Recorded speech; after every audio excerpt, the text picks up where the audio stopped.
Hello, friends. Welcome to Mavs Party. It's nice. It's nice to do this after a win. It's also nice to actually do this in my own office because my wife is still downstairs with the little one. I'm Kirk Henderson. Welcome to the show here at Pod Maverick. This is the show that I attempt to do after most games, but as you guys can see lately, I've been kind of garbage at that. So here we are. It's nice to get a win. I didn't want to do last night's show. I probably should have, but I was tired. It's a back-to-back. Had long work meetings today. I also didn't want to say anything really, really stupid. I said enough stuff that was really stupid on the show that I do with Josh, and I didn't want to do that with you guys here, which there have been plenty of times over the last several years where I've gotten into trouble. So, for those of you who might be interested in this show, there's a link that's pinned in the comment section here for those of you who are watching live on YouTube, where you can join and come up on the show here with me. You don't have to show your picture, but if you're on your computer or you're on your phone, it's remarkably easy to join. We used to do these on a variety of services that kept getting bought out and replaced. And then when it was going to get shut down, I found out about a month in advance and moved over here. So we're about 11 games into the season. I think I've done 6 or 7 of these. I hope to do more of them as my life gets a little more back on schedule here. But once again, the post here is in the StreamYard app. It's pretty fun. If you guys want to come talk with me, tell me anything you think about the game, anything that you're at all interested in beyond the Mavericks season, we can kind of do whatever you guys are feeling like. It doesn't have to be about this game. It can be about the last several weeks of basketball. We're 9-3. The Dallas Mavericks winning 9 games out of 12 is pretty amazing. Otherwise, I might just sit up here and talk about my Kansas City Chiefs instead of the Dallas Mavericks. That's not really something you guys would be interested in, of course. Also, if you want to post questions down there in the chat, I will feel free to go ahead and respond to those instead of people coming up here in the chat. Jeremy notes it's pretty irresponsible to have a child when we need to talk about the Mavericks. Jeremy, it's really funny you say that, because when we found out my wife was pregnant, I did the math and was like, oh no, this is going to happen. The birth of the child is going to happen within the first week of Mavs games. And I love doing this Mavs stuff. So it's funny that you say that. My man, TKGTV, you should click on his link there for those of you in the show. He does his own pregame show. He also does postgame shows, does all kinds of work. Mr. Garcia, we thank you for your work and for your thoughts. Who would have thought that THJ would have been untouchable in trades? I mean, the Tim Hardaway of it all is so bizarre because I loved him irrationally. He seems like the kind of guy I would hate, but I love him. I have a shirt that says Doncic Hardaway 2024 that I've had since 2020. The fact that the shirt still works and Tim hasn't been traded is pretty amazing. He's going to hit a cold streak. He has hit cold, but he's too important to what the Mavericks do right now. He helps keep things going. I'm really pleased he's on the team. I'm really pleased he's working out. The Mavericks have a deep bench this year, and I'm really, really delighted about that. All right, so we have our first request to come up and hang out here. So we have Simon. Simon, welcome back. What's going on, my guy? Kirk, what's up, man? Thanks for having me, and congratulations on your new edition. Thank you. This child has been much more agreeable to a normal schedule than my first child, so this has been a little more seamless is a bit ballsy, but it's been a functional. So far, we've been able to make things work, and I haven't had to throw off too much of my Mavs hobby. That's good to know, man. All right. So, I mean, I'm glad I was able to jump on tonight. I mean, it's convenient for me being on the East Coast. Watch the game on the Monumental Sports Network, the Wizards broadcast. I've been trying to get on for a while now. Either you haven't been able to, or it's just I just haven't done them. Yeah, I know you haven't. But even the times you have, I fall asleep before I can chime in. Anyway, so usually like when I come on, it's every couple of games or so. So I kind of want to talk more big picture stuff than just the game tonight. Perfect. Let's talk about Luca. Let's talk about Luca a little bit. One thing I've kind of noticed, like I'll put out my hot take and then I'll delve into it a little bit. I don't think he's played that well this year for the most part. He's had a couple of incandescent games, like against Brooklyn and against the Clippers, that have sort of elevated his overall stats. Yeah. But, like if you look at after the first 3 games, he had a stretch of 5 games in a row, I think against Chicago, Charlotte, Orlando, Toronto, and I'm not remembering the other. Denver, when he had 9 turnovers. Where he just kind of looked out of it. And if you compare like the first 9 or 10 or 11 games or whatever it is this year to last year, for example, right? The first 9 games of last year, he averaged 36 points a game, shooting under 30% from 3. Yeah, he was just marching to the line, if I remember correctly. Marching to the line, but marching to the rim. He was like attacking the rim with abandon. I don't really recall, like it seems watching him this year, when he goes to the rim,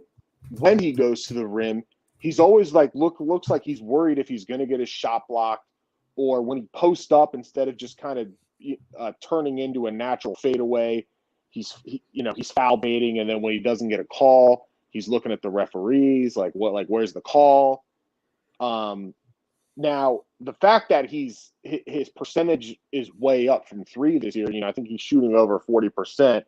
That's kind of buoyed his overall numbers. And if he can continue to shoot like that, then it's sort of a moot point on whether he gets to the rim or not. But in my opinion, the best version of Luca is the version of Luca that we saw beginning of last year and beginning of 1920, where he's just getting to the rim at will. Mm-hmm. And I don't know if it's an injury. I don't know if the fact that the Mavs are playing at such a faster pace this year, right? I think they were 26 last year in pace. This year, last time I checked, they were around 5th, right? So they're getting up and down the court a lot more. I don't know I don't know if that's sapping his energy in the half court and his ability to attack the rim. But to me, it seems like he doesn't oftentimes look interested in attacking the rim hard, and I think that's what's leading to a lot of his turnovers, because another big improvement he made in his game last year, the 3 years before, he averaged about 4.5 turnovers a game. Last year, that was around 3.5. So that's a pretty precipitous his turnovers this year. Like we have a pretty small sample size. Like you can go through and look at every game. Some of his turnovers this year are of the unbelievably fucking stupid category. Like there's one yesterday where he's dribbling up the left side of the floor, left hand, and he doesn't sense the defender behind him who just comes and takes it from him. Then there's the one I bitched about last night where he passed to Brandon Ingram. Yeah. So I'm not. I think I like this theory, but I want to say that over time, they're using Luca the way that I have actually begged them to, which is he's trying to get people involved in the first quarter, but he's only playing 8 minutes. He's not playing the full 12. Yeah. And then in the fourth quarter, he takes over if they need him. Have they needed him that much lately? What do you think? Well, I mean, they really didn't need him tonight. Right. I mean, they could have used him last night in any quarter, and they didn't really get anything. They didn't need him in the previous game in the fourth quarter, really. But, as far as the turnovers go, I mean, I know there's like a running I think he theory, cleans it up is my point. Like, I he's ho- too I good hope at this. I hope so. I mean, I hope so, and I think he will too. The question is when, because the fact of the matter is like, I think as Mavericks fans and as Luca fans, like, what we're all rooting for this guy to be is like the MVP and best player in the league, right? And I think you alluded to this on Twitter, is like, if you're going to be an MVP, you just can't have games like he did last night. It just doesn't happen. Yeah, right. Which is like, we're doing is we're holding him to the standard of like what he's shown the ability to be over and over and over and over again. Jeremy throws this stat out down below. He says his turnover rate is also up because they're averaging 6 more possessions a game. So I don't know if you were watching through the Monumental Sport Network tonight. One of the things that the Mavericks broadcast noted is that in terms of pace of play, they have made the largest percentage leap of any other team in the league by a wide margin. But turnover percentage is calculated based on possessions, right? So and I think part of that, I think also that goes back to the fact that because he's not attacking the rim with the same abandon, like when he gets, like, let's say when he gets doubled at half court, or when they even show a trap, he's oftentimes like trying to thread the needle instead of like working to create a better angle. Like turning and getting downhill kind of thing. Turning and getting downhill, but he'll pick up the ball 28 feet from the basket, hold it over his head, and then try to, like, from a stationary position, try to nutmeg somebody and throw it off the guy's leg. I've seen that too, and I can't help but think that's a choice because the season's so damn long. Like, we've seen Luca, when he decides he's going to do something, he just does it.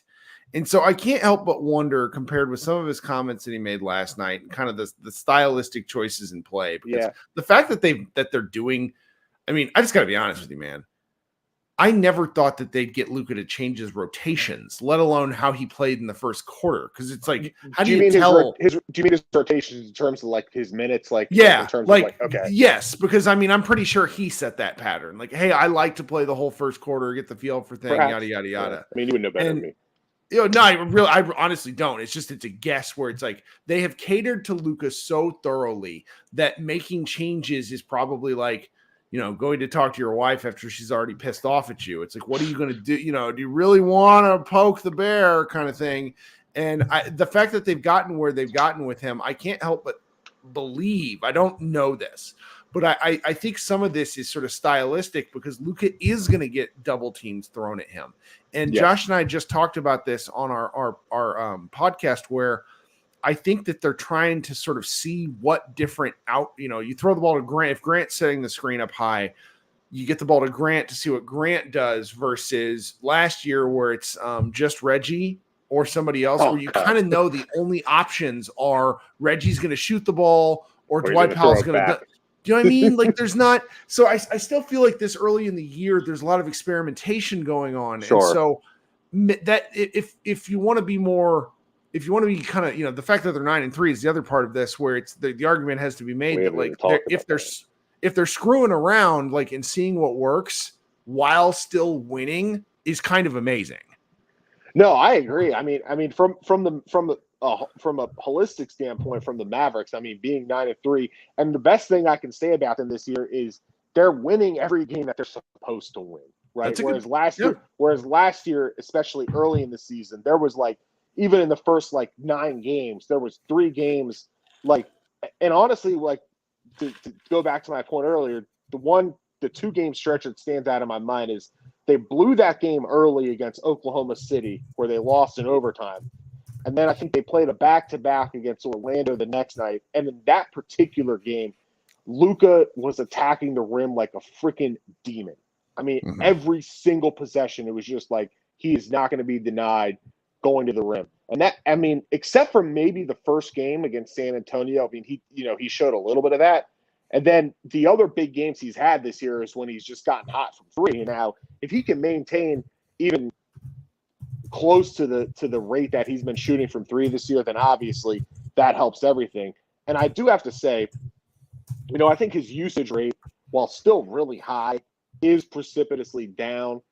I think, because he's usually around 37, 38%. I think he's down to like 34 this year, which doesn't seem like that much of a drop off, but I think I that's mean, part I of the think it fact that is. it is. And they're integrating. I think that shows that they're integrating him more with Kyrie. And I gotta say, like, I know Kyrie didn't play tonight, and you said this, he hasn't shot the ball well yet, obviously, except for the last game that he played against New Orleans or 2 games ago. But I love the way that Kyrie plays with this team and in this offense. Now, So do I. the only question is like, when does he get unhappy? But like, I don't even want to. I don't want to. Dude, think if you're about 9-3, that. what are you unhappy about? Well, They're- last last year, the last 20 games that he played with Kevin Durant, they were 18-2, and he was That's and he was still. I don't want to be a wet blanket on this. No, I get this, it. on this It has feed. to. You got it. It exists in the back of your mind, and so part of the one thing about being a fan is like cognitive dissonance about a whole bunch of shit. So Yeah. you just kind of got to deal with it. But I'm really liking how this team is playing, and one of the things I keep thinking about when I overthink this team is there's a whole bunch of stuff they still haven't touched on. The Kyrie and Luca kind of 2-man game just doesn't exist. So no. And one more thing before, and I'll let somebody else get on. I don't want to take the whole time, but another thing. Ever since game 1, I haven't really seen a lot of Luca Lively pick and roll action or chemistry. I've seen a lot more of it with Kyrie and Lively, which is just something that I don't know. It's just, I think if you see a Kyrie Lively pick and roll downhill, the defense freaks the fuck out because he tends to throw when Luca's even in the neighborhood, the ball tends to go up to Lively. So and also you don't want to overdo it to the point to where it gets scouted. No, but but if it's something that works, you spam it until the defense adjusts. But again. 9-3. There's not a lot to complain about there, especially with a lot of way the way the close games went last year. You take the wins, you can get them. Every freaking win matters in this in this conference, and at 9-3, I think that's better than a lot of us could have hoped for to this point in the season. But it's just interesting monitoring these trends with Luca because we've seen different versions of him over the years, and still obviously very effective where, one version of him is the one who goes downhill. Then you have the mid-range version of him that he showed in other seasons. But in my opinion, best version of him is the one that's getting to the rim with abandon. Haven't seen that yet this year, in my opinion. And I think, the B-ball reference numbers will attribute to that, but that's something that I'm kind of like watching as these games are unfolding. But thanks for having me on, Kirk. Sure. It's always a pleasure. Talk soon, Simon. Have a good one. All right, man. See you, man. All right. Coming up next is my man, Matthew. Matthew, how we doing, buddy? Good. How are you doing, Kirk? I'm pretty good. It's early. It's 10:10. When these shows, when we do these West Coast road trips and all of a sudden it's 1:15 and I feel like I'm dying, that's when these get hard. This is nice. Well, personally, I live on the East Coast, so, this is rather nice for me. But to be honest, it's a little cliche, but first time, long time. So it's kind of cool to talk to you, not going to lie. Delighted you joined us. Appreciate it. Look, all I'm going to say is, like, sometimes I feel like you and I have some disagreements, but last game, probably Luca's worst game of his career. Like, not going to lie, I was kind of shocked that a lot of people weren't saying it was his worst game of his career. Like, it was straight up. Like, not going to lie. It's so difficult because there's the notion, I've really found out that there's 3 kinds of fans. There's the kinds of fans who live and breathe every single game and overanalyze everything, which is what the people who join this group tend to be. Then there are people who look at the big picture and don't even break sweats during games. They just kind of enjoy the process, but don't worry about it too much. And then there's the third fan who really, really only wants positive, happy talk. I am not the positive, happy talk person for most people. And I've kind of started telling people that they get at me on social media where it's like, you need to be a better, it's like, shut the fuck up. I am in this for me and I do this for me. And the fact that you guys want to hang out with me makes me happy, but I would probably scream into the void about this just because I am a lunatic. So it's okay. We're allowed to process sports differently. Jeff Skinwade and I have talked about this a number of times. It's not healthy the way some of us do this, me in particular, but I don't know how to do it any other way, and I'm not going to stop. Well, hey, look, anyways, no matter what, however you process the games, like tonight was a very good palate cleanser, no matter what, like compared to last game, like total 180, you feel me? I was a little worried because we've seen Josh Bell pointed this out to me. He said Luca always has amazing bounce back games. But we've also seen Luca play down to competition repeatedly. So I didn't know where this one was going to fly. But I think last night was so gross, As soon as I saw that Kyrie was out, I was like, oh my God, this is a trap game. We're going to lose this game. Like last year's Mavs, 100% would have lost this game easily. But the fact that we blew this game out and that like it was pretty much done in the first quarter is quite nice to see. And then there was some real like weird wrinkles. Luka Doncic locking up Jordan Poole for a series of possessions tickled me to no end. It was in the third or fourth quarter, but Jordan Poole shot an air ball step back over Luka, which Poole has been shit this year. Let's Poole just sucks. be honest. He is the perfect tank commander. I mean, like he could not be better for like Washington. Let's be honest. This is great because it's Poole is like Tim Hardaway if given the reins. Unfortunately, like what oh my God. If someone was like, Tim, go have fun, it's great. It's my favorite. But I had a lot of fun watching it. There was that stretch in the third quarter where Derek Lively was just a rim running dunking machine where it almost felt like a video game. Like that you're right. I was a little disappointed J Kidd didn't throw him back in there just to get the double-double, but I mean, it is what it is. Well, after Tim went down with the injury and then Luca somehow went back in anyways, I was like so busy screaming at my TV. We're like, what are we doing here? We're up by this isn't the play-in. We don't care about margin of victory. Let's get it over with. So straight up. But hey, it was good talking to you, Kirk. Hey, thanks for joining. We'll talk soon. Hey, definitely. All right. Coming up next, my man Brian, who might be eating. I can give him a second if he needs it. He's ready to go. All right, Brian. Well, whose jersey you got? You got the City Edition jersey? What do we got? Okay, we got Luca. Looking good, man.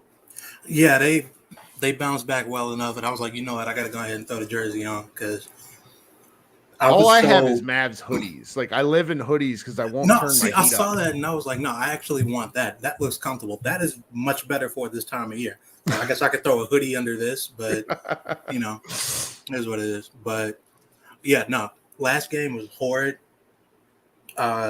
Luca was god awful, and everybody just kind of followed his lead. Kyrie and Timmy, they tried to fight the good fight, but to no avail. And this game was a much needed palate cleanser. Like the last dude said, they were locked in. They were focused from jump. They were ready. They were ready. They were prepared. I got to give Jason Kidd credit for how he's handled most of the season. He's been really, really good. And can I make an old person reference? It's old now. Have you ever seen the movie Varsity Blues? I have not, but I've heard of it. Okay. It was when I was a freshman in high school. It was like one of the high school movies, the football movie. Start John Voight and all these TV stars. Well, at one point in the movie, the brand new quarterback takes all of his teammates out to a Texas strip club, and they get drunk, and then they go play the next night, and they simply cannot play, they're all red faced and they look terrible, and that's what I thought of when it came to the Mavericks last night, where they just weren't really prepared for the game. But in the halftime of the game. In the movie, the coach basically tears him up. Basically, I hope he had a good time. Hope it was worth it. And I kind of think Kid might have used one of his cards last night. Certain. You think? I don't have a doubt about it in my mind. He called them soft just for getting beat up on like a week or so ago. I know for sure he told because there was nothing that he could really do in that game. He was just as helpless as us because he was keeping the rotation going as well as he could. He was doing his best not to give up on Luca even when he was terrible because he's a franchise player. You can't you kind of can't bench him. I mean, you could, but I thought they did. I sort of think they did bench. Well, yeah, after a while, but I'm talking about early once. Kirk, he had 6 of the turnovers. The first quarter. So the damage had kind of already been done by that point, and then Kyrie got them back into it, and then Luca came back into the game. Well, and then the defense was so horrid, and everyone had the dropsies. That's where it's the ball has energy, both positive and negative. I really believe that. And do you remember the one where Kyrie lost the ball pulling up to go shoot a jump shot? Pull-up jump. In fact, I think he was about to lob it because I think Lively was on the court too. I think he was about to lob it to him, and it just slipped out of his hands. The man who many fans would make the argument is the single most skilled basketball player to have ever lived lost the ball with no one around. The most sure-handed dude in the league lost the ball. Once I saw that, I was like, "Yeah, this shit is." All right, hold on for a second. So we have a gentleman in the comments, fan123. He's been coming to a number of shows. Really appreciate you coming in here. Really appreciate the comments. We love Luca. We love Luca. I'm sorry, I'm not going to wipe his ass and tell him he's a good special little boy when he's not. Yeah, no. Sorry, he played bad last night. The worst game I've ever seen him play, and I've been watching him since he was 16. It's okay to say the truth. I will crush Kyrie and take the heat of all the little 19-year-old children who watched him when they were 11 years old and they beat the Cavs. I will do that. But so far, nobody else has really deserved the ire, and Luca is the leader of the team. It's okay to beat him up. I'm going to beat everybody else up over the course of the year. Lord knows Josh Green is my least favorite player when he does anything wrong. Poor kid. Anyway, Brian, get back to your point. No, yeah, to your point, everybody in here loves Luca. I love Luca. He's my favorite player. I have his fucking jersey right now. You know how bad this team would be if Luca, we were talking about that Mavs Moneyball Slack today because we're like, oh, what if he decides he wants to leave? And I'm like, so many of the fans are not ready for dark times. We had 1 year of Dennis Smith Jr. That's the extent of our hard times. Man, we had the 1 year of Dennis Smith Jr., but we also had Dirk right before the latter years, right before the twilight years, where he was just too injured to play all the time. He was still getting out there and suiting up and putting on a show, every other game when he could. But yeah, no, this franchise we haven't seen 90s Mavericks doldrums. I was a kid then. I was born in 94, so I wasn't even around for that. So no, we haven't seen the darkest depths, right? Yeah, we're fine. So we're all grateful. This is a great time. I love being mad at nothing. That's why I encourage these shows, because the same thing was happening on Twitter where people were getting mad at me where it's well, you're not being supportive enough. And I'm like, supportive? This man doesn't know my name. He doesn't care who I am. He's never going to see any of the words that I say. Ever. Man. I could say he played like shit when he plays like shit. Yeah, it's fine. Because I'm going to say, because I'm going to blow the fuck. I'm going to have one of those party favors shooting out my ass when he has a good game. I do believe Jason Kidd reads every mean thing we say about him because that man is an internet lurker. Yeah, he's proven it. Kidd's proven it. Jeff can't wait his media, so it's not really the different. But I know he sees it too. They all do. Yeah, that's fine. But Kidd for sure, he confirms it in his press conferences, and I hope he sees it when I say nice things about his coaching this year. Pretty darn good. Yeah, he's been really good this season. I never thought I would say that coming off of last year. And yeah, no, he's been good. In fact, we don't even have to talk about last game. We just won. We just had a really convincing win. I mean, against a bad team, but you did what you're supposed to do. When you have a shit game, you bounce back and you dominate a bad team. And that's what we did. So I'm excited for that. Josh, I am worried about, but he was still shooting with confidence. The shots just weren't going down. So I'm like, you know what? As long as he's not being super gun shy and jumpy, then I'll live with him just missing threes because he's a good shooter. I know it's going to come around eventually. Tim was electric, man. I was so hard on Tim last year. I was so horribly hard on Tim last year. Tim and Dwight.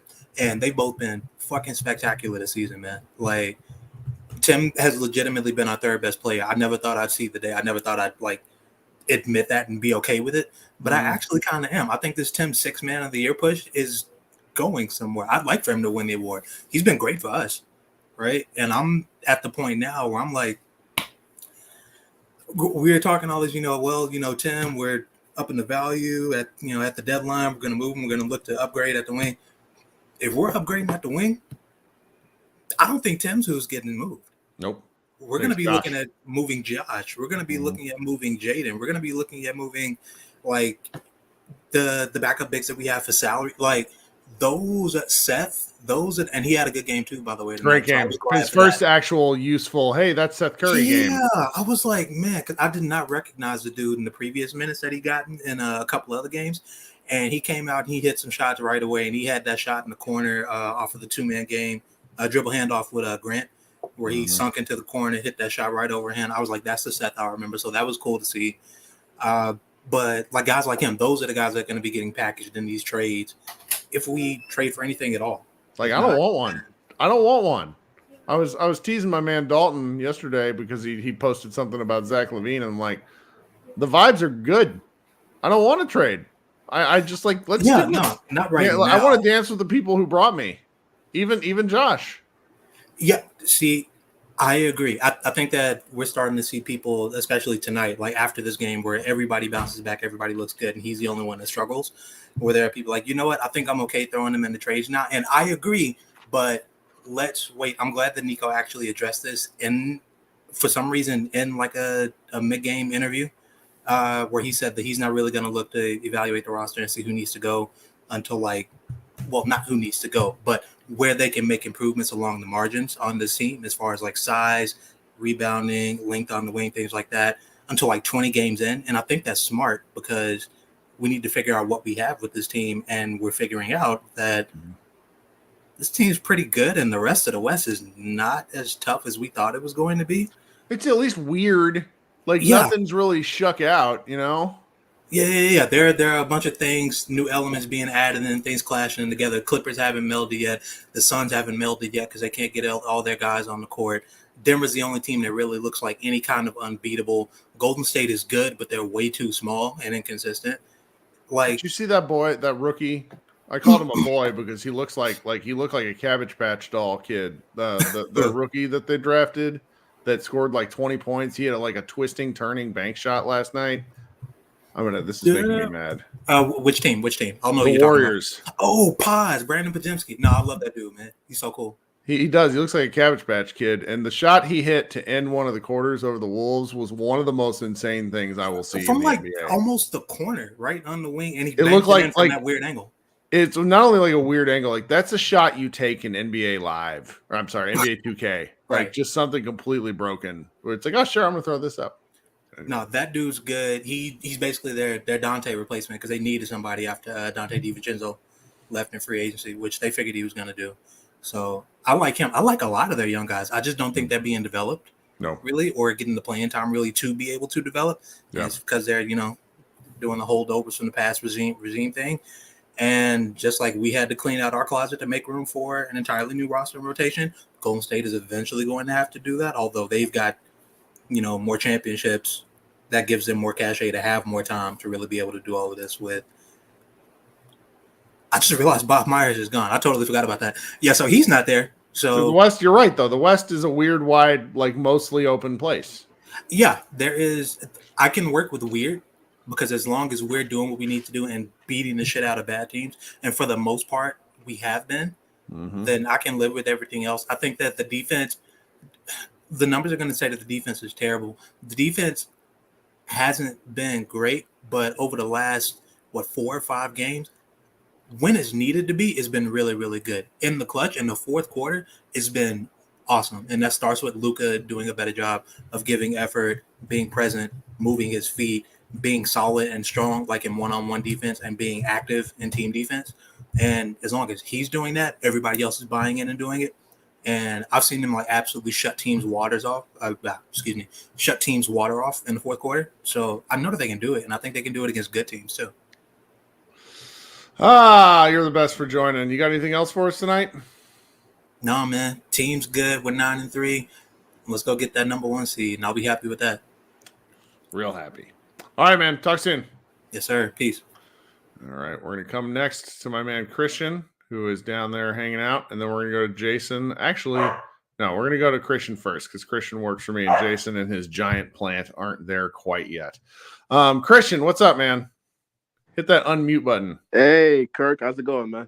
Welcome to the show. Christian is one of the various writers at MavsMoneyball.com, though I'm going to berate you publicly. You have not written in a while. So what's going on? Tell me what you're thinking. You should write that Tim Hardaway piece you thought about, though. Yeah, man. Like, in his 12 years in the league, he shot above 42% from the field 4 times. Like, listen, I know. That's really funny to say out loud. Like, I know you're right, but it's like, Christ, 12 years and the man can't hit the broadside of a barn. But he shoots so many threes is the thing, yeah. Exactly. Like, the thing is, like, he shoots well above league average, like, pretty much almost every other year, if not every year. So it's like you can't really be too much in his ass. But, like Brian was saying earlier, I was pretty hard on him last year, too, because his shot selection was just atrocious. Like, I'd be just looking at like, bro, like, someone needs to pull the reins in, you know? But so far this season, man, like Brian was saying, he's literally probably the 3rd best player. And there have been times when Kyrie has kind of been iffy or Luca's been iffy, and he's been there. He sets up. Like, he's just been a joy to see, man. Like, I was saying earlier, I think it was in the group chat, that last year, if Josh Green had a bad game on both sides of the court, you could notice it, right? Like, the Mavs would actually kind of struggle a little bit. So far this season, I know it's only 11 games in, but he's been pretty bad on both sides. And you notice, like, the supplement with, Derek Lively, Mm-hmm. like, it plays like this at 19. I can't wait to see what he gets like with a couple more off seasons in the man. He's just a breath of fresh air, considering it's just been a sore spot for years. Like, the fact that they took a 19-year-old to just come in and just play his game and execute and do all the little, that says a lot. The way this team is going right now, man, I don't think anyone could have predicted this type of start. And if you did, I would have called you some names. Well, and our friend Rashad Miller, who does Rashad write for? He's going to yell at me. Dallas Weekly.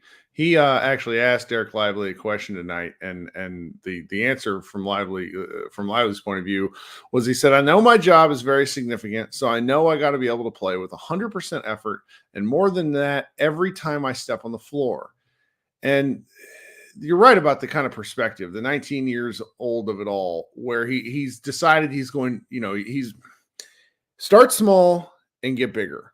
That should be Lively's goal. We joke about the threes and the pregame and stuff like that, but if Lively is able to do these little things, I don't know, the Mavericks are going to be much, as fan in the chat said, I predicted a top 4 seed. Like, there's an element of that's just really, it's just nice.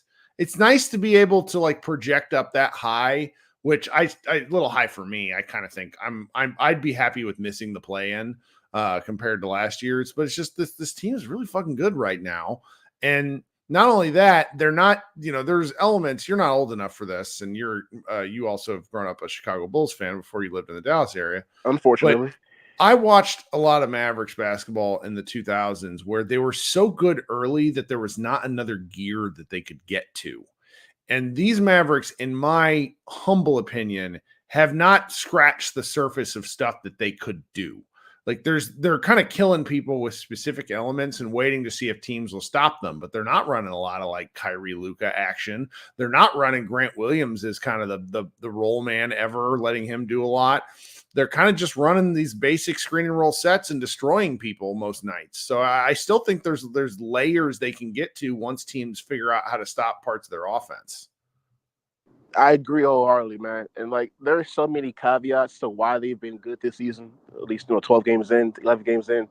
And we've got to talk about Derrick Jones Jr., man. Like, during the summer, we were talking about it, and we always said the Mavs need a wing that can put pressure on the rim, attack the closeout, just do all the little things that they've kind of been lacking at that spot. Mm-hmm. And him playing on the vet minimum, doing what he's doing, man.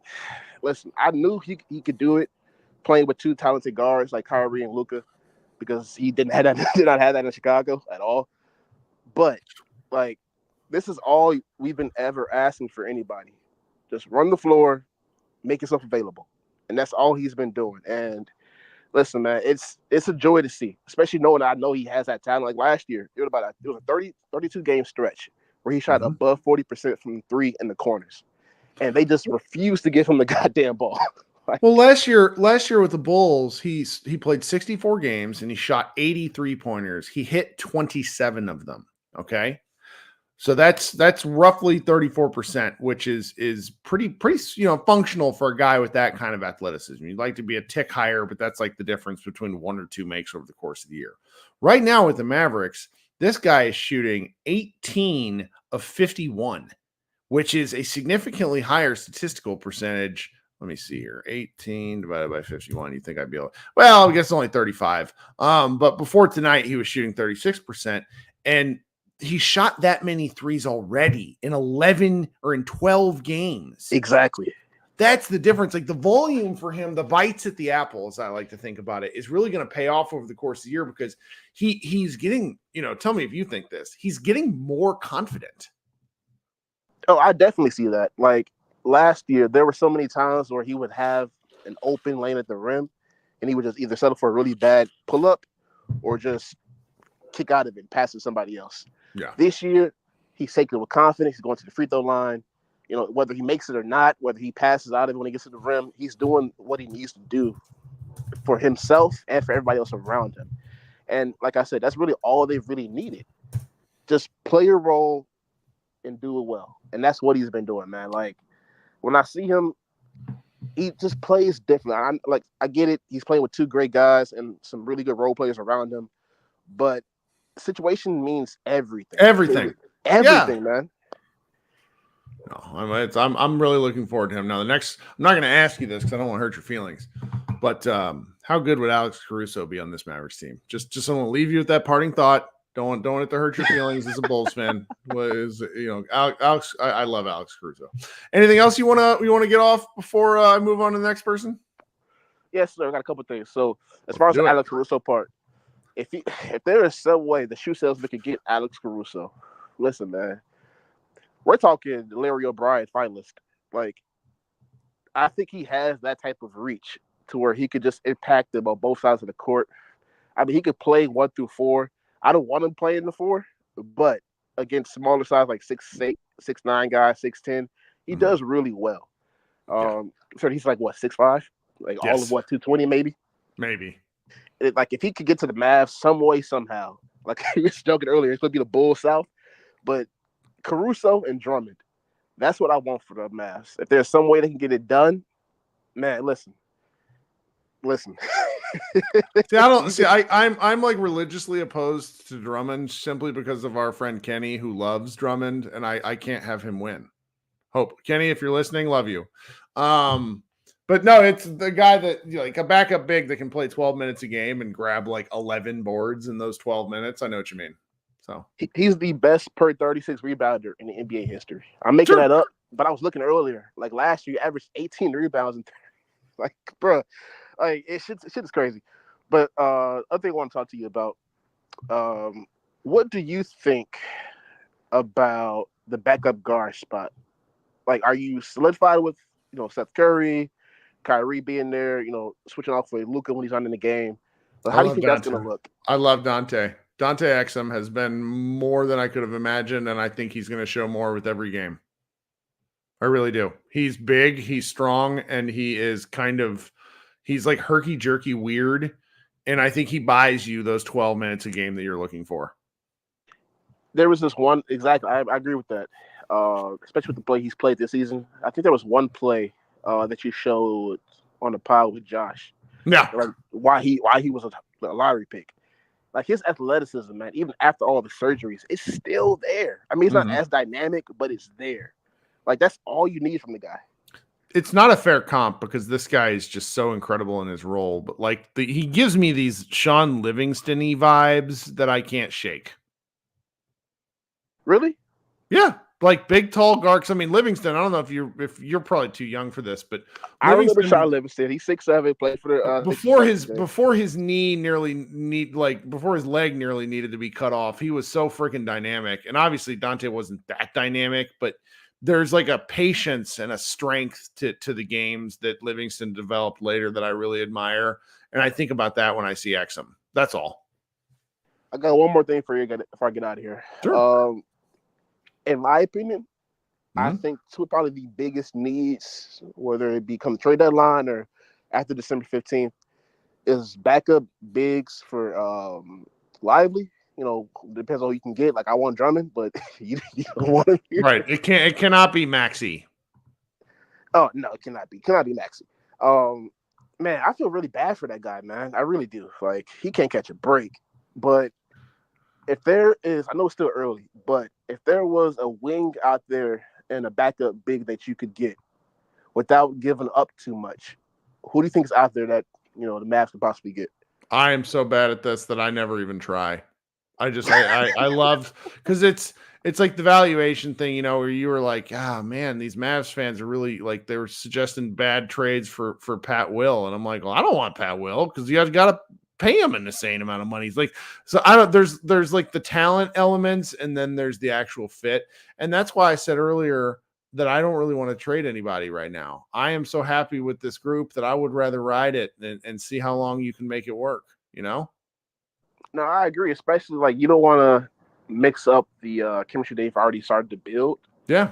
And somebody commented in the comments not too long ago talking about how much Luca's been smiling this year.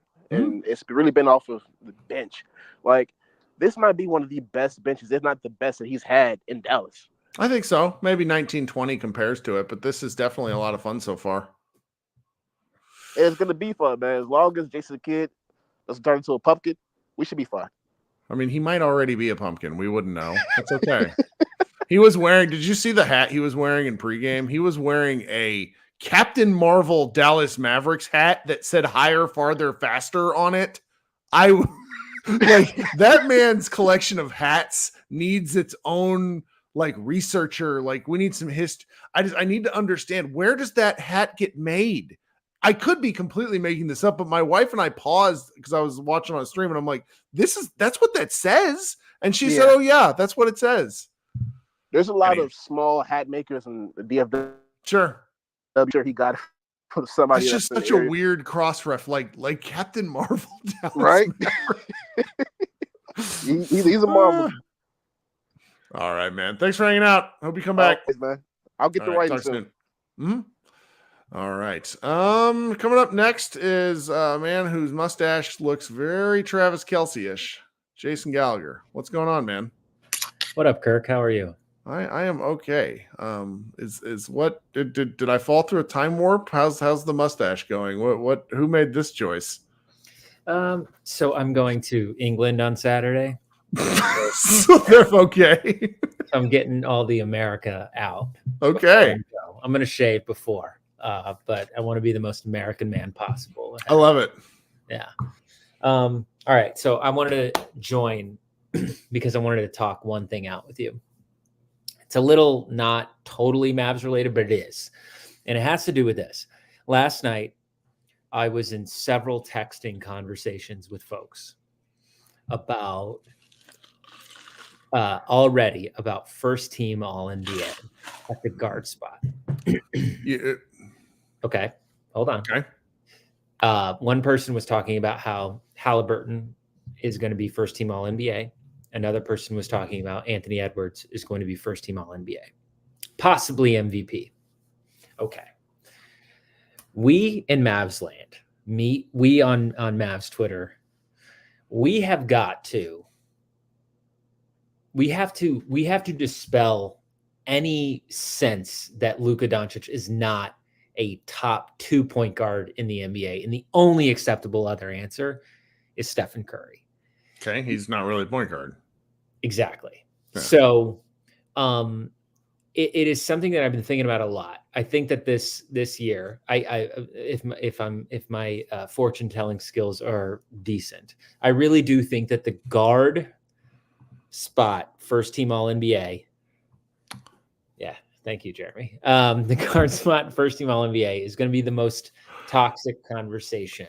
Well, what if I told you that there are no positional markers on first team, second team, or third team anymore? It is simply the best 15 players.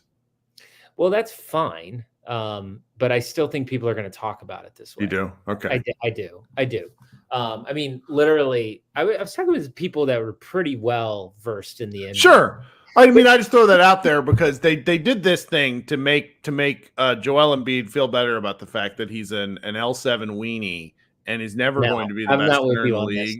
No, he's not better than Jokic. So we have to create something for him to make him feel like he's an all NBA first teamer. I'm sorry, when Bill Russell and Wilt Chamberlain played, they had to be 1 and 2. That's the way this works. Sorry, but no, we have to. Then everybody gets a trophy America that we live in now. I'm just kidding. But I think it's representative of today's NBA. It is where it's like we have to make guys feel good. So it's like I think in that first All NBA first team, you automatically have Jokic, Embiid, Giannis. I think you automatically have Luca. Really? Yeah. Okay. So this is a part of it. Okay. When Luca doesn't have a great game, it's very loud. It's very fucking loud. And it's not just because I follow a lot of Mavs people. People are loud about it. And when an Anthony Edwards, Shai Gilgeous-Alexander, who is the other? Tyrese Halliburton. These are all guys that I really, really like and that I think all have the potential to be top 6, 7 players in the NBA.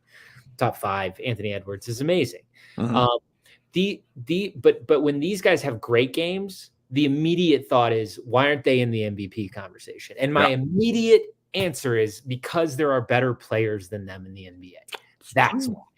And I'm sorry, but Luka Doncic, Anthony Edwards had 13 or 14 points tonight. I can't remember. No one's talking about that. No one cares because there's not really an expectation on him right now. I agree with that. Not to the degree of Luka. And so my point just comes around to this. Luka can't afford to Luka missed the playoffs once and people talked about it like it was the sky was falling. Oh, Ant had a horrible game. Goodness. Yeah.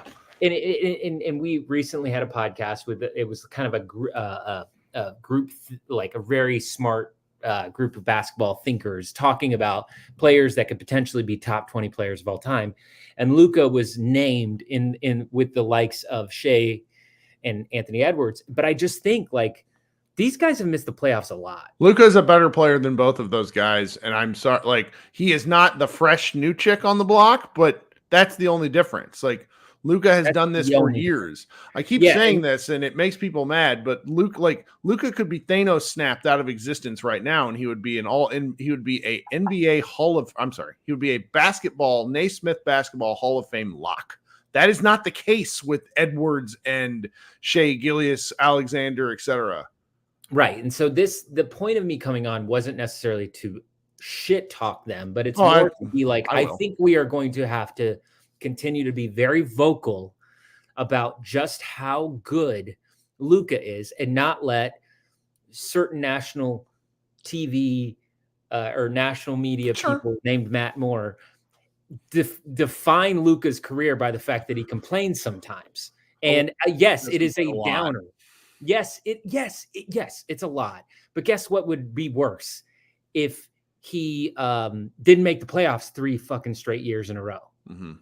Like that is way, way worse than complaining sometimes. Sure, I agree with you because if like it's that line from The Social Network where the Mark Zuckerberg character gets pissed off and he's like, if you would have invented Facebook, then you would have fucking invented Facebook or whatever it was. Like if these guys were that good, then they would have made the playoffs. Yeah, their teams would be that good. I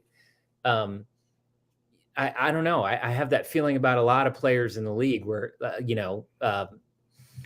LaMelo is a great example. Super fun guy, but like, are they even relevant? And will they ever be relevant? And like the idea. So I say all that to say, I do good. believe that the discourse, the Kendrick Perkins of the world, a bunch of people, when this conversation starts to begin, they're going to be like, well, who are the best guards in the NBA?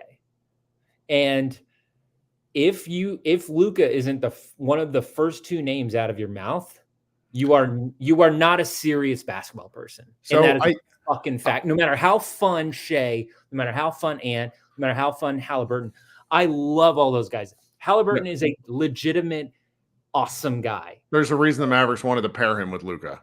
Yeah. Oh, he's amazing. Right. Yeah.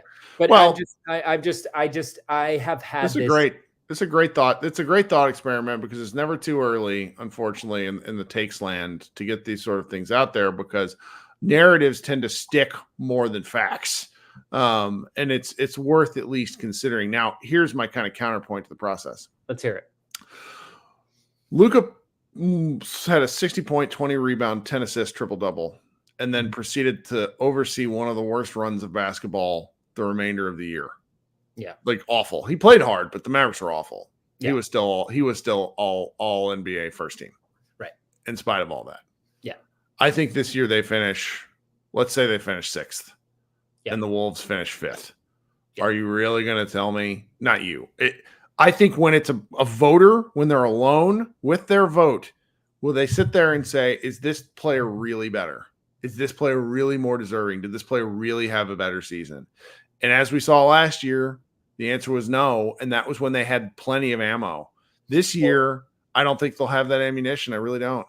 Everyone I've ever spoken to in private that I respect as a basketball mind believes that, and this is not really meant to be a shot at anything other than the fact that Luca bails out any team efficiencies a lot during a given season. And so you don't see the deficiencies because he makes players like you just discussed, Derek Jones Jr., a player that I really like. Mm-hmm. And I'm so pleasantly surprised by his contribution this year, but he is a journeyman. He's been on a lot of teams. And Anthony Edwards isn't making him better. I have never seen that man be half as effective as he is on this team. And a lot of that has to do with what he said. When people said, are you happy to be here?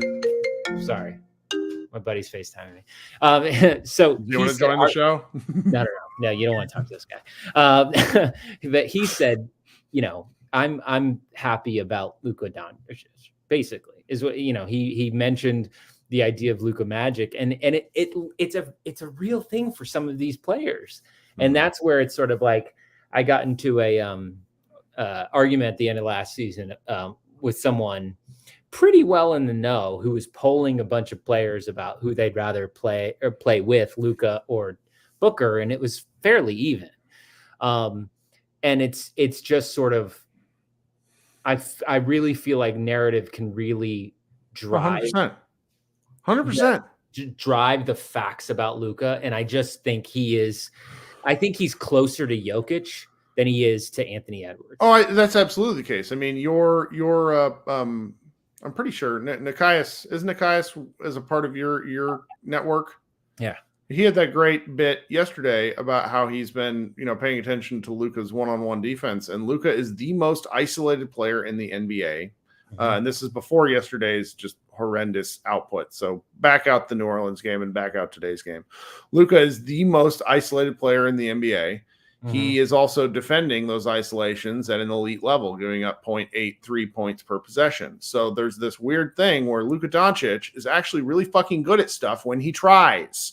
And I'm not. You look surprised. Did you not know that? No, I heard. I saw the same thing. I'm not surprised. I'm just like I'm surprised. I didn't know it was that good. Like I knew he was better. Well, it's still small sample size, and the one thing that the haters can say is that they haven't played the kind of juggernaut part of your schedule. Sure. But I mean that raises the question. Legit, but the point I just try to make is that this isn't his first year in the NBA. No. And this isn't some new thing. And so I think with Jokic, it's I don't want to say it's similar, but it reminds me of a same kind of discourse where it's like, Jokic really hasn't changed that dramatically from 2 years ago, from last year to this year. He's still the same awesome player. He has help now, and he is maximizing his skill set in a way that is awesome. But when you look at the advanced stats of Jokic over the last 3 years, he's not that different of a player. He's really not. Right. But it's funny the way that the discourse comes around on him. And now he's basically untouchable, as he should be. And I am of the opinion, as a person who watches literally every second of Luca Doncic basketball, that he is closer to Jokic, as I said, than he is to Shea Ant. And that's, again, it's not a shot at those guys, but it's like, we need to see more than 10 friggin' games from these guys for them before we start to compare them to people who have the chance to be all-time greats. I like it. I think you're not wrong, man. Thanks. That's the mustache. Oh man. Well, so before you go, yeah, I don't want you to comment on any of this because any of this stuff will get you in trouble. But the last 36 hours of NBA insanity rivals anything I can think of in my 20 years of the league stuff, because and I'm just going to list off the items. We have the Warriors fight. We have whatever in the world is going on with Kelly Oubre and TMZ's ability to like find video, pulling it from the dark web. We have the Lakers, like the NBA is bizarre and hilarious. And I can't, like, this is why I'll never leave. It's why I will never stop watching this league. Yeah, I think that I mean, you can ask me about it. I think some of these things, I don't think Kelly Oubre getting hit by a car is good. A part of me is like, no, it's wild. Like, this shit doesn't happen in other leagues. That's my point. I was watching First Take, and someone was like, they got to suspend Draymond 10 games because this is the play-in tournament, and the last thing they want is something like this. And I'm like, are you sure that's the last thing they want? Exactly what they want. Let me tell you something. One conversation I got into recently was about how the what a post LeBron, post Steph NBA is going to look like. And I was talking to some friends, and I was saying that the lack of solid NBA rivalries is kind of hurting the game. And we all kind of brainstormed, and everybody concluded that Luca Booker is probably as close as it kind of gets to a legitimate rivalry, not skill wise, but just the fact that they're both shit talkers. They both are competitive, and they both, won't really back down. And that's a good thing for the NBA. And so the more that they shove each other, get in each other's faces, like, that's a good thing. And it makes me want to see the next 3 years in the playoffs, Luca versus Booker. I would love that. You know what I mean? So the Draymond thing, it's not great, but Kirk, are you going to watch the next Warriors Timberwolves game? Because I am. I Warriors World posted like a multi-thing thread of how it got this bad. And it's like, oh yes, I am here for that. Yeah. And like, I just think, I'm not saying we need more of this. I'm just saying that if I was the NBA, I'd approach the Jokic brothers and I'd say, how much to get you to storm the court? Sure thing, man. Sure thing. That's all I got, brother. All right. Thanks so much for joining. We'll talk soon. All right. All right. See you, buddy. All right. Coming up last, but certainly not least, my man Krishna. What's going on tonight, guy? Kirk, how are you? I'm fine. I am reading a tweet shared to me where it was like, I unfollowed everything Mavs Moneyball. And it's like, all right, just like, can everybody relax? It's just the internet. It's just the fucking internet. So what's going on? I'm good, Kirk. This is kind of the response you wanted, right? I feel like everyone wanted, and obviously I think everyone has kind of said it at this point. Last night was just a disaster on all fronts in terms of just, I think we all have like a level of, we just want to see Luca succeed. And it's frustrating when it's something he has control over, you feel like, and essentially to just self-destruct like that is kind of inexcusable, especially when I felt like we saw a game very similar where, he was stunted and he was being double teamed in Chicago, and it felt like he didn't let that take the Mavericks out of the game. Whereas yesterday it felt like he let it take everyone out of the game. And, I give some credit, it felt like Kyrie was still trying, at least giving effort. But you can't do that. And, there's excuses and this and that. But at some point you can't give excuses. It's just a poor effort. But it was positive that at least they came out today and they blew this Wizards team, which it's a bad team. Like, let's all get that correct. It's a bad team. They're not a good team, but it's very easy to then come back to this game and go, oh, like, why should we try again? Like, we don't have another game till Saturday. That's what I was worried about. Yeah, and I remember, I'm pretty sure we had, I don't know, I think it was last season, maybe it wasn't, but we went to Orlando. I went from Orlando to Washington, and I'm pretty sure we lost both those games back to back. Yeah. And it was horrible. Like, I hated that road trip. I think it was a 3-game road trip, if I'm remembering correctly, or if it was very similar. It was like we had 1 home game and then we had 2 road games in a row. And I remember after losing to the Wizards that day, I was so mad because there was no reason for us to lose both those games. And it's been positive that this team has, after losses, felt like it needs to step its game up, which I think is something we didn't see at all last season, where it felt like the only reason this team would bounce back is if Luca was, at 100%. And the reality is no NBA player is at 100% or, reaching their max in terms of their like output and their scoring output.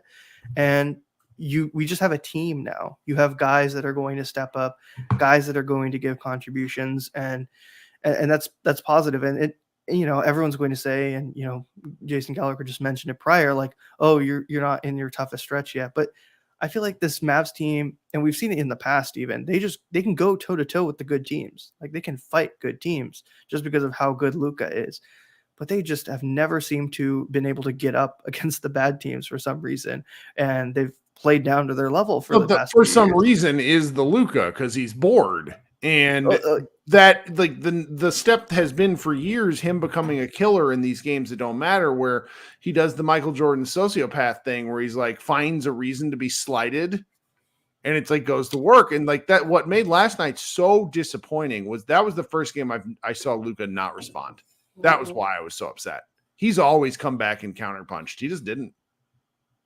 Yeah, and I think that's what you're right, and that's what's frustrating about it, is because I even think back, it's not like it was a game where Luca struggled. Luca's had games where he struggled. Sure. It was the application of attitude, and that's what's frustrating, right? Like, every player has games where they're just not scoring, right? They're getting double teamed, they're getting frustrated by a defender. Like Herb, like, give credit to Herb Jones. He's a very good defender, a very good player. Yeah. Clearly he affects Luca a lot. Like, I think of it's Herb Jones and Lou Dort are kind of, I think, the best Luca defenders in the league at this point. But you can't let that essentially blow up your whole game. So yep. It'll be interesting to see what happens, but it was a positive game, right? Derek Lively was awesome again tonight. It feels great that a lot of the offseason decisions this summer were things that in the moment I think everyone felt good about, but we were all still concerned about, do we actually feel good about them? Like, are they actually good decisions, or are we just, gaslighting ourselves again in a way? And it feels good that, this team has actually being cohesive. It's a cohesive team. Like, Kyrie Irving is out, and it doesn't feel like, oh my goodness, there's no way this team can win. 3-0 without Kyrie. That's a great point. It's just something I saw, and I didn't even think about it. And I was like, last year, if we didn't have Kyrie, I think we would have lost all these games easily. I think this game, I'm thinking Chicago, right? He was out, and was it Brooklyn? No, he was playing in Brooklyn.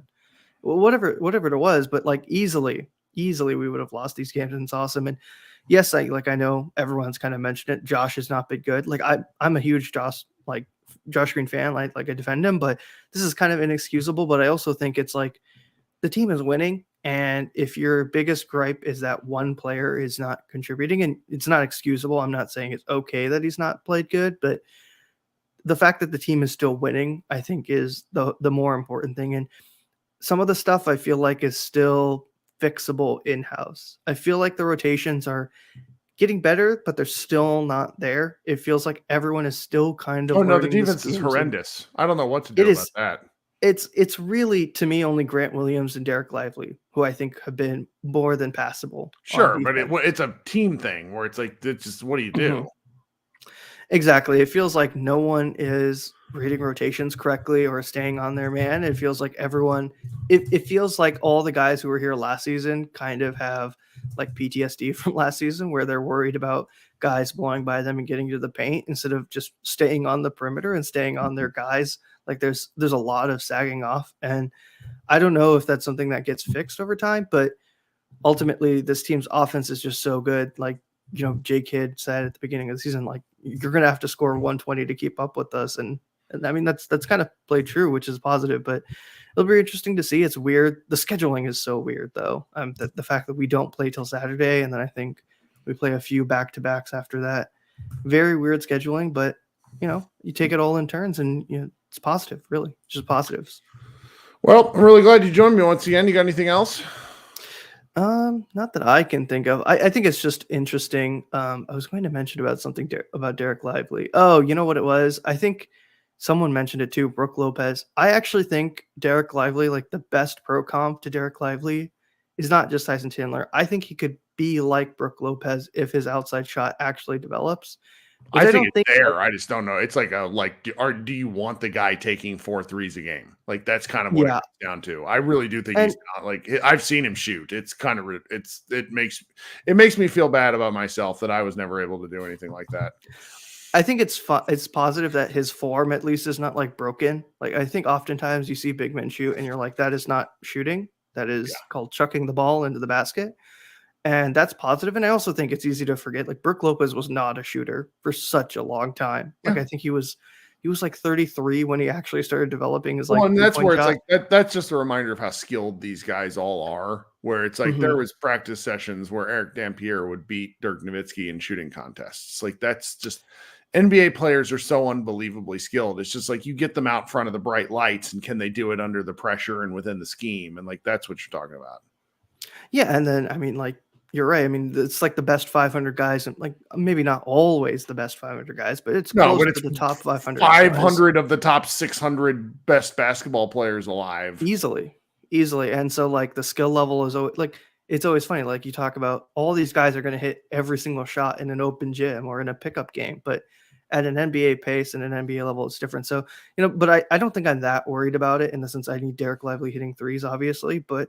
I think it's positive that Derek Lively is just contributing now, which is something I think everyone was worrying about, but that he still has room to grow, right? It was the same thing. I remember when Luca got drafted, it was the same thing where everyone was like, oh, is Luca, like, what is his ceiling? Like, does he have a very low ceiling? And it was kind of ridiculous. Like, you just never know with any player what kind of skills they're going to add to or develop. And I think it's positive. JJJ. That JJJ actually wants to play the 5. I like that take. So for anybody listening on the podcast, someone with the handle Mavs Luca Kyrie says that his hope for Derek Lively is Jaren Jackson Jr. that actually wants to play the 5. I think, gosh, and I think part of it is, and you've mentioned it felt like Derek has been a little bit more passive because some of the calls are going against him.